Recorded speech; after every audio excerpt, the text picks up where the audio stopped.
전두환 씨 오늘 광주에서 9번째 재판이 열렸는데요. 이번에도 출석하지 않았습니다. 지난 3월에 출석한 이후 아직 한 번도 출석하지 않는데 골프 치고 샥스핀 오찬하고 술 과음하고 그래도 법정은 못 나오겠다.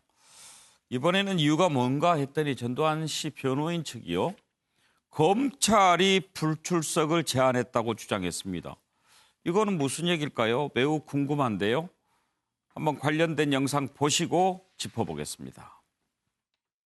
이 사건의 피고인의 출석이 헬기 진실을 밝히는데 꼭 필요했다면 아마 법원이나 검찰에서도 오히려 이 사건 재판을 피고인 주소지로 옮겨서 재판하지 않았을까 이렇게 생각이 되는데요. 오히려 검찰과 법원에서는 헬기 목격자 대부분이 광주에 거주하시니까 그분의 편의를 위해서 광주 법원에 재판한 것입니다.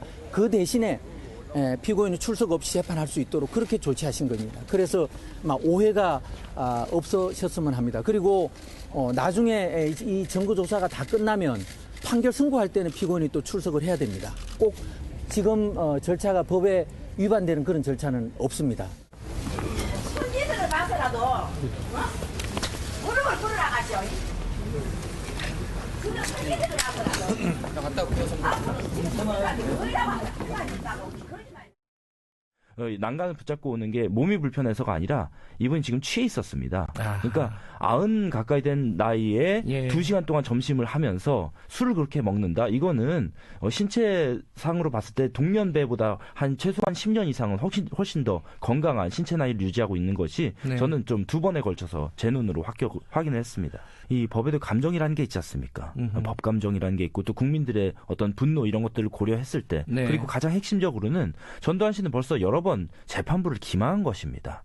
그렇기 때문에 이런 것을 엄단하는 차원에서 재판부가 강제 구인을 하는 것이 바람직하지 않겠나 생각을 합니다. 먼저 정혁준 변호사, 지금 아까 전두환 씨 측 변호인 얘기 들어보면 절차상 문제가 없다라는 주장인데 맞습니까? 네, 맞습니다. 왜냐하면 이게 사자 명예훼손죄란 말이에요. 그런데 사자 명예훼손은 2년 이하 징역이에요. 그런데 형사소송법 277조에 따르면 그 3년 이하 징역에 해당하는 사건인 경우에는 그 경미한 사건이거든요. 이제 이런 경우에는 법원이 허가를 갖다가 하면 피고인이 출석하지 않아도 되도록 그렇게 이야기를 했고요.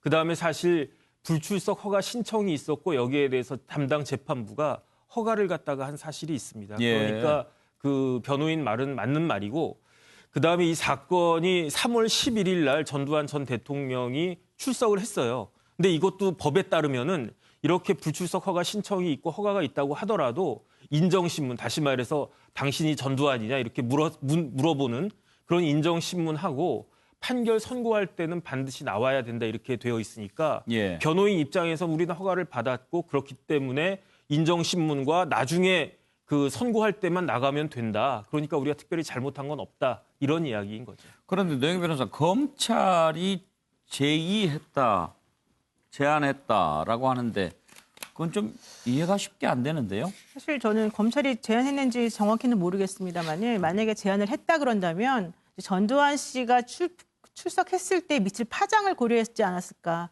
예컨대 법정에 오게 되면은 그 시위하는 분들이라든가 또 혹은 방청을 원하는 분들 사이에서 이제 좀 여러 가지 소동이 일어날 가능성이 좀 있기 때문에 그런 것들을 고려해서 만약에 이제 정말로 불출석을 제안했다면 그랬을 가능성이 크다라고 보고 지금 그럼에도 불구하고 제가 한 가지 말씀드리고 싶은 것은 3년 이하의 징역이라고 해서 이게 경미한 사건이라고 볼 수는 없다. 왜냐하면 사자명예훼손이라고 하는 것 자체가 뭐 물론 살인이나 다른 것에 비해서는 당연히 좀 더 중하지 않다라고 볼 수도 있겠지만 이거는 5.18과 관련된 내용에 대해서 지금 명예를 훼손한 내용이 들어있지 않습니까? 5.18 관련된 내용 자체는 사실은 우리나라의 현 정사에서 보게 되면 상당히 중요한 내용이기 때문에 뭐 그 얼마까지 형을 선고했을 때 이것만 가지고서 경미하다 아니다라고 판단할 수는 없는 거예요. 그래서 절차적인 부분에 들어가서는 판사님이 이거를 출석하지 않아도 된다고 말했기 때문에 뭐 그거 자체가 절차적으로 위반이라고 할 수는 없겠지만 그렇다라고 해서 지금 저런 식의 행동이 옳다라거나 혹은 검찰이 제안했으니까 괜찮다라거나 이런 식으로 말하는 거는 저는 타당하지 않다고 봅니다.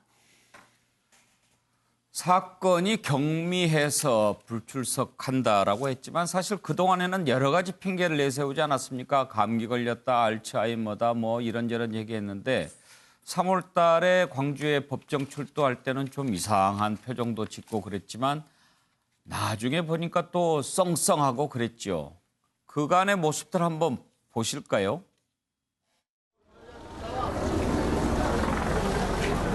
혐의를 인정하십니까? 발포 명령 부인합니까? 대통령이 한 말씀 해주시죠. 광주 시민들에게 사과하실 생각 없으세요? 우리 광주 5.18 학살 책임에 대해서 한 말씀 해주시죠. 광주하고 내하고 무슨 상관이 있어? 광주 학살 대해서 모른다 난. 왜 모르세요? 직접 책임 있으시잖아요. 내가 진짜 책임있네. 발포 명령 내리셨잖아요. 내가 발포 명령 냈어. 발포 명령 안 내리셨어요? 내가 발포 명령. 아니, 누구세요? 내가 이 사람 발포 명령 내릴 위치에도 있지 않는데 군에서 명령금 엄선 명령. 1,000억 원 넘는 추징금과 고액 세금 언제 납부하실 겁니까? 한 말씀 해주세요. 네가 좀 해주라. 대표 이만솔입니다. 오늘이 저 12월 12일 군사 쿠데타 당일인데요. 오늘 이렇게 근신하고 자중하셔야 될 거를 이렇게 축하 기념을 이러시면 안 되죠. 아니 그러지 말라고 내가 아까 그랬지. 누구냐고 그랬잖아. 예, 정계남 교수. 아주 하나만 잠깐 말씀. 네. 아까 말씀 못 드린 게 있는데 사실 오늘 보도된 거 말고 지난번에는 착한 알츠하이머를 앓고 있다 또 이런 네, 얘기를 하기도 그랬죠. 했어요. 그래서 저는 그런 식의 변명이 얼마나 국민들을 화가 나게 만드는가 그럼요. 이거 좀 알았으면 좋겠다. 예. 뭐 검찰이 먼저 불출석을 제안했다. 뭐 이런 얘기가 갑자기 또 변호사들을 통해서 나오고 있는데 네. 저는 지금 거론되고 있는 국민 법감정, 소위 이른바 전두환 전 대통령이 있어야 할 곳은 골프장도 아니고 고급 식당도 아니다. 법정에 있어야 된다. 이런 어떤 국민 여론을 피해가기 위해서 저는 변호인들이 하는 얘기라고 보고요. 재판부를 기망한 측면이 분명히 있죠. 알츠하이머를 얼마나 많이 얘기했습니까? 자, 그런 의미에서 본다면 지금 당장 내년만 돼도요. 지금 은닉대산 지금 내년 10월이면 은닉대산 추적이 불가능해집니다. 예. 이런 것들을 감안해서 국민 법감정이라는 것을 감안해서 지금의 재판부가 기본적으로 강제 구인 조치를 하는 것이 필요하고 지금 남아있는 1,000억대 은닉재산 추적도 저는 어떤 적극적인 법 제도 개정을 통해서라도 추적에 나서는 것이 지금 굉장히 시급한 상황이라고 보여집니다. 지금 전두환 씨 경호에 국민 세금이 지금까지 한 1,000억 원가량 들어갔다고 합니다. 내년에도 수억 원이 책정돼 있다고 하던데 전두환 씨 경호 언제까지 해줄 수 있는지 궁금합니다. 전두환 씨가 2년 정도 머물렀던 설악산 백담사, 그동안에 전두환 씨 물건이 있었는데 백담사가 최근 논란이 일어나자 모두 물건을 철거했다고 하네요.